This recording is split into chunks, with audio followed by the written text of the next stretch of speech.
Welcome back into Twin Cities Live. You guys see it right there. It is time to thrive with Twin Cities Live. Your health and wellness is important. So we're focusing on topics that matter the most. That includes colorectal cancer, which is surprisingly affecting people at younger ages more than ever. Oh, we're going to dig into that in a minute. There are a lot of people out there procrastinating those colonoscopies, and we get it. There's a lot of reasons for that. But we want to break down some myths with an expert. Dr. Paul Dambowy is a gastroenterologist. Whew, I pronounced it right.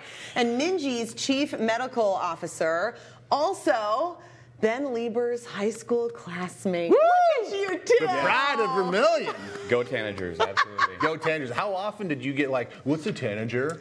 Still to this day. What is it? No, actually, what is it? It's like a cardinal without the flare. Oh. Well, I'd like to say it's the cardinal with spunk. How about that? Yeah. It's got a little feistiness to it. It's good to see you. You as well. This is so nice to have you here. Okay, so we're kind of going with like the new info that everybody should have compared to maybe what we previously thought about colonoscopies and colon cancer. The new research, though, I think is really interesting, that's showing a specific age range in which colon cancer rates are rising. What is it and what are you concerned about? Yeah, so the American Cancer Society actually decreased the age from 50 to 45 in 2018, but it's taken some groups time to follow suit. And so just a couple years ago, the Preventative Services Task Force within the U.S. said it really needs to be 45. But other societies have voiced concern that there's not enough data for that.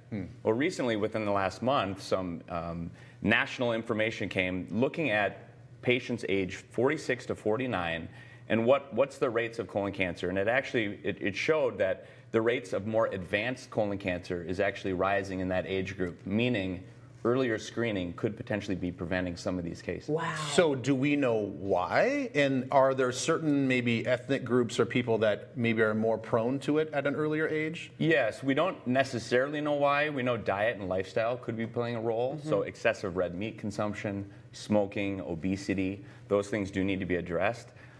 Patient populations that are at a higher risk are Black population, Native American population.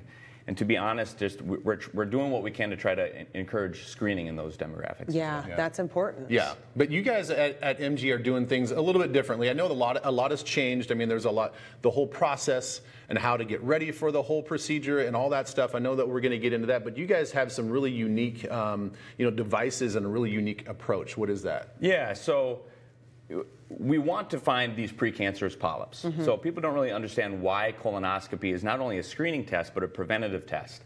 So we're looking for polyps, in particular adenomas, that could grow into colon cancer. If we find those, we're going to remove those. So a polyp and an adenoma, those are just growths that are happening, and what kind of nether region are we going with here, Doc? So in the colon, precancerous polyp is called an adenoma. Okay. And so if we can remove those, that's how we can prevent colon cancer.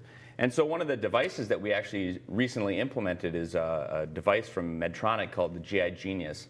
And it's actually an artificial intelligence device that allows us to see, it's like a second set of eyes, to see where these polyps are within the colon, remove them, and we've actually seen a 10% increase in our adenoma detection rate as a result of using this. So you're removing them within the colonoscopy, even before you have to be like, hey, we have to get in there and test it, whatever. It's just like, bye-bye, polyps, let's smooth things out, and then we proceed. Absolutely. While we're in there, we're not only looking to see, is there precancerous lesions, but we're able to remove and resect at that time. I wonder who came up with the GI Genius name. Somebody in marketing, and it was quite smart. Yeah. I want to be the guy that actually came up with the device. Maybe not so much the name. So it is nice. I just want to remind everybody, you go in for the colonoscopy.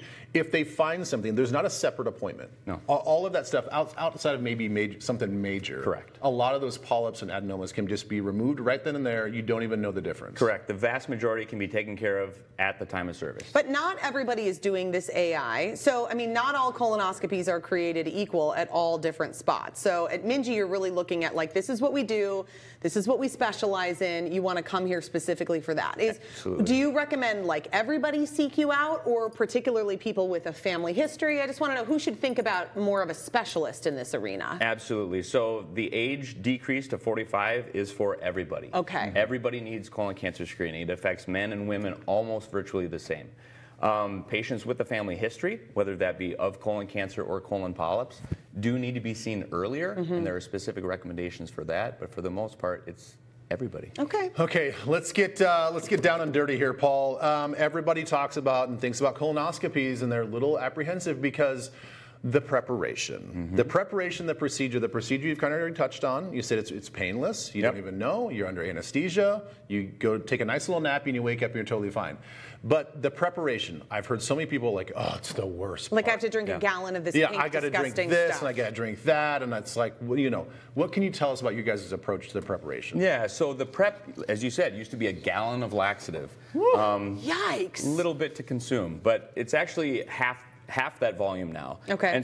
And patients can choose their favorite flavored sports drink to be mixed with that. There are some instructions, but for the most part, half volume is much more palatable. And using a sports drink, it does make it a lot easier the day before your exam. So it's just this little kit, you take it, you go in, it's super comfortable. Does everybody do anesthesia, or is that unique to you? So it is unique to MNGI. There are some other centers that do use anesthesia, but in all of our surgery centers, we use anesthesia. It's monitored anesthesia care. Not only is it more comfortable for the patients, they are taking a nap, but it's actually a safer and better exam because the anesthesia providers can monitor breathing, heart rate, all of that, while the gastroenterologist can focus on, are there polyps, how do we remove them? And it actually has resulted in an increase in polyp detection as well. Well, listen, this high school reunion has been very informative. It has I'm been. glad that I was invited. It's been very nice to see you. Maybe next time you'll be invited too. Okay. Yeah, Good. I like Thanks. that idea. Good to see you. It's Thanks good to see so you. much. I appreciate it. So MNGI has 11 locations across the metro area. To learn more or schedule a screening with MNGI, head to our website, TwinCitiesLive.com. We'll be right back, everybody.